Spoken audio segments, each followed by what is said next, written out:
Hey guys, it's Mackenzie. I'm going to be talking about the responding to messages section in chapter 13. This is the fourth and last step in the communication process.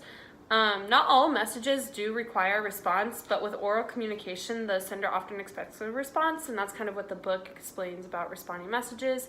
So as reading through, I learned about the 5 different typical response styles. They're reflecting, probing, diverting, advising, and reassuring, which are pretty obvious as to what they are as a term.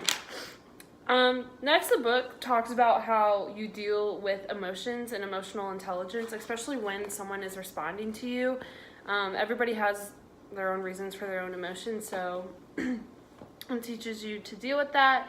And understanding and dealing with the emotions is also important, and that's where the book talks about emotional intelligence. It tells us about self-awareness, self-management, self-motivation, empathy, and social skills. And reading through those is quite interesting to understand, when you're having a conversation with somebody and they're have a response and it's kind of emotional, you can just see what's going on, and the book breaks it down into understanding it better. Acknowledging feelings is what the book talks about next, and how to control behavior. So if you're getting angry about how someone's reacting, you can learn to control your behavior into the response. So yeah, that's that section. And then it talks about calming the emotional person and how to, when you're responding, how to make sure that they don't get upset, but you also want to reassure them and everything.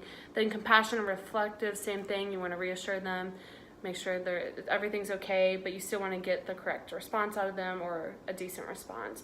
Criticism, giving criticism is a good thing and a bad thing to a certain extent. You don't want to be mean about it, but you also want to have criticism, because criticism is the way we build and become better at what we're doing. Criticizing the boss, that was interesting to read.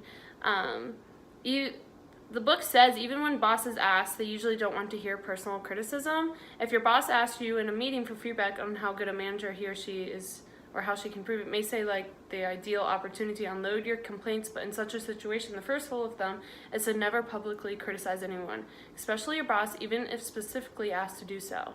Which was really interesting, because I know in many situations my boss has asked me about how my coworker above me is doing, and it's kind of hard because my coworker's right there. So kind of do it at a minor extent, but say hey, I really think they could improve in this way when it's something serious. So yeah, so that's what the book talks about in responding to messages. Thanks.